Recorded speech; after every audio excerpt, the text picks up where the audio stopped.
नमस्कार, मैं भूपेंद्र यादव। आप देख रहे हैं यूनाइटेड मीडिया न्यूज चैनल। आज हम बात करेंगे उस मुद्दे की जिसने पश्चिम बंगाल की राजनीति, कल्याणकारी योजनाओं की पारदर्शिता और नागरिक अधिकारों पर एक साथ कई गंभीर सवाल खड़े कर दिए हैं। सवाल सिर्फ 26 लाख आवेदन खारिज होने का नहीं है। सवाल यह है कि क्या अब सरकारी योजनाओं का लाभ भी मतदाता सूची, नागरिकता विवाद और राजनीतिक पहचान से तय होगा। पश्चिम बंगाल की नई सरकार द्वारा शुरू की गई अन्नपूर्णा योजना अब राजनीतिक, प्रशासनिक और संवैधानिक बहस का केंद्र बन चुकी है। सरकार का दावा है कि महिलाओं को आर्थिक सहायता देने के उद्देश्य से शुरू की गई इस योजना के लिए लगभग 1,60,00,000 आवेदन प्राप्त हुए, जिनमें से 26 लाख आवेदन खारिज कर दिए गए।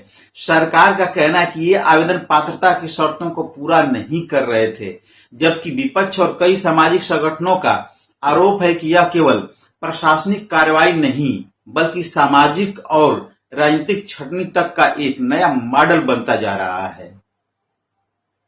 सबसे बड़ा सवाल यह है कि आखिर 26 लाख आवेदन एक साथ कैसे खारिज हो गए। क्या वास्तव में इतने बड़े पैमाने पर लाभार्थी अपात्र थे या फिर पात्रता निर्धारित करने की प्रक्रिया में ऐसी व्यवस्था अपनाई गई जिनसे लाखों लोग स्वतः बाहर हो गए। मुख्यमंत्री शुभेंदु अधिकारी ने कहा कि अन्नपूर्णा योजना के लिए प्राप्त 1.6 करोड़ आवेदनों में से लगभग 1.3 करोड़ आवेदन सही पाए गए, जबकि 26 लाख आवेदन इसलिए निरस्त कर दिए गए क्योंकि वे विशेष गहन पुनरीक्षण यानी SIR के बाद निर्धारित मानकों पर खरे नहीं उतरे। लेकिन यहीं से बहस शुरू होती है। क्या मतदाता सूची में नाम न होना किसी व्यक्ति को सामाजिक कल्याण योजना से वंचित करने का आधार बन सकता है? क्या किसी व्यक्ति का नाम वोटर लिस्ट में न होना यह सिद्ध करता है कि वह भारतीय नागरिक नहीं है? और यदि किसी व्यक्ति का नाम प्रशासनिक त्रुटि, स्थानांतरण, तकनीकी गड़बड़ी या दस्तावेजी कमी के कारण सूची से हट गया हो, तो क्या उसे सीधे सरकारी सहायता से भी बाहर कर देना न्याय संगत होगा? सरकार का दावा है कि सर्वेक्षण में यह पाया गया कि लगभग 27 लाख ऐसे लाभार्थी थे जो या तो भारतीय नागरिक नहीं थे या उनके नाम मतदाता सूची से हटा दिए गए थे।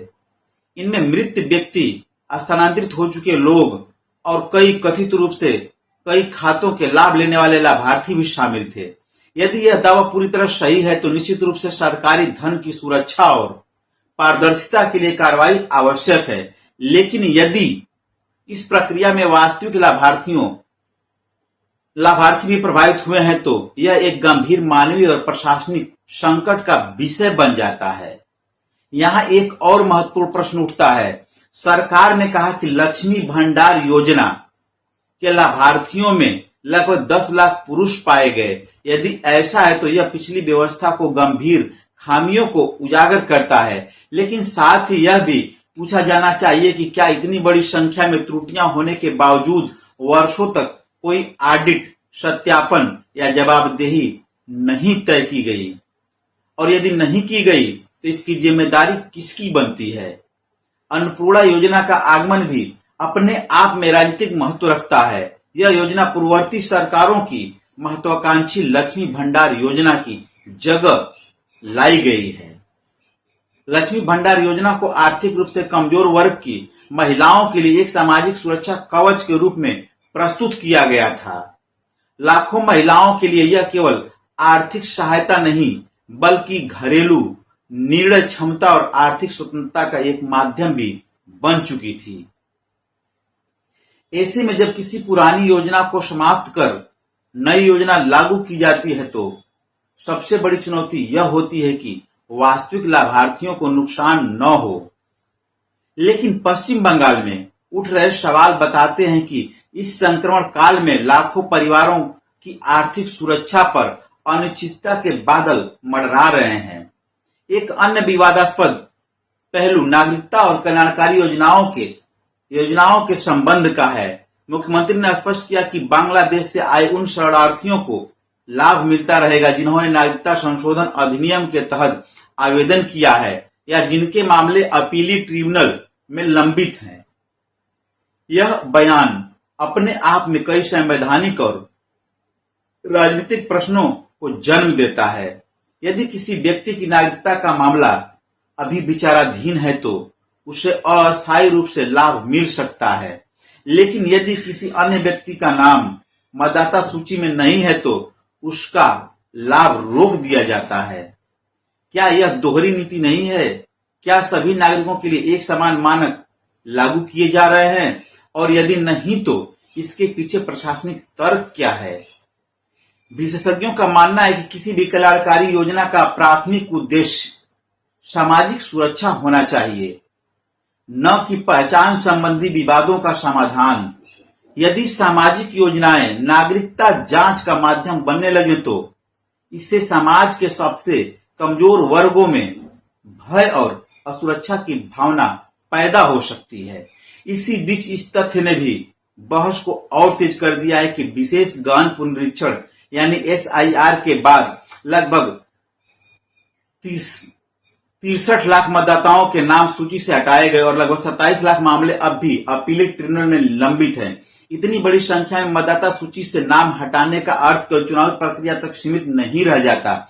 इसका असर सरकारी योजनाओं, सामाजिक अधिकारों और नागरिक पहचान तक पहुंच सकता है।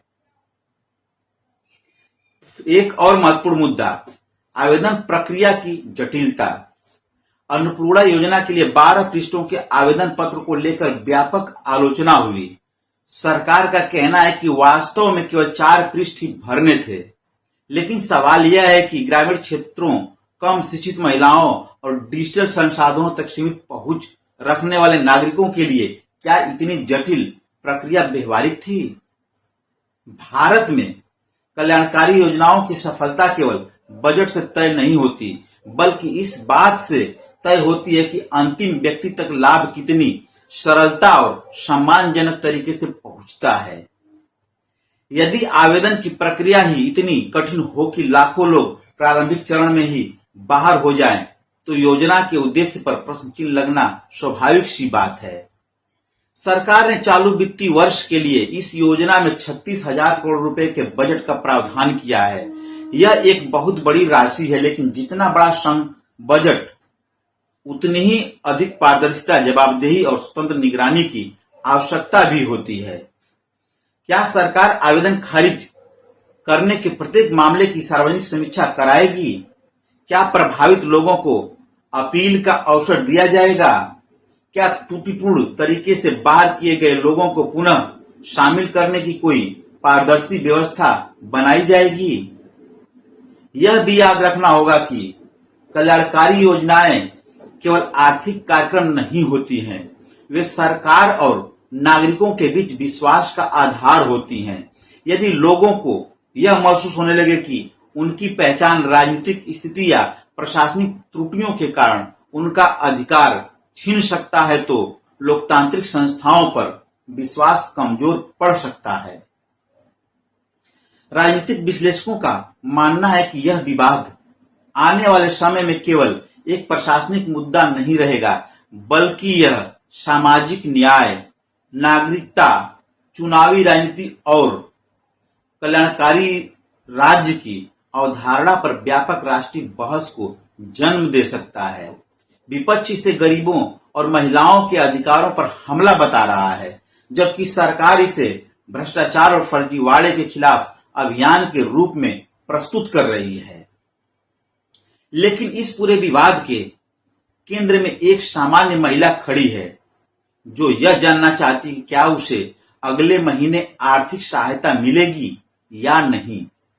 उसे यह नहीं पता कि SIR क्या है, अपीलेट ट्रिब्यूनल क्या है और राजनीतिक दलों के आरोप प्रत्यारोप का क्या अर्थ है।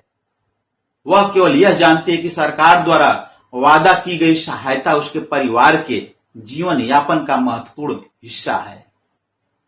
इसलिए आज सबसे बड़ा प्रश्न यही है कि क्या अन्नपूर्णा योजना वास्तव में महिलाओं के सशक्तिकरण का माध्यम बनेगी, या फिर यह राजनीति और प्रशासनिक विवादों के जाल में उलझकर रह जाएगी। क्या 26 लाख आवेदन खारिज होना एक आवश्यक प्रशासनिक सुधार है, या फिर यह एक कल्याणकारी योजना के राजनीतिकरण की एक नई शुरुआत है। लोकतंत्र में सरकारों को अधिकार है कि वे फर्जीवाड़े को रोकें, लेकिन साथ ही यह भी उनकी जिम्मेदारी है कि कोई भी वास्तविक और जरूरतमंद नागरिक अधिकारों से वंचित न हो। यही लोकतांत्रिक शासन की सबसे बड़ी कसौटी है। अब देखना होगा कि सरकार इन सवालों का जवाब किस तरह देती है और क्या लाखों प्रभावित आवेदकों को न्याय संगत, पारदर्शी और मानवीय समाधान मिल पाता है या नहीं। नमस्कार, मैं हूं उपेंद्र यादव।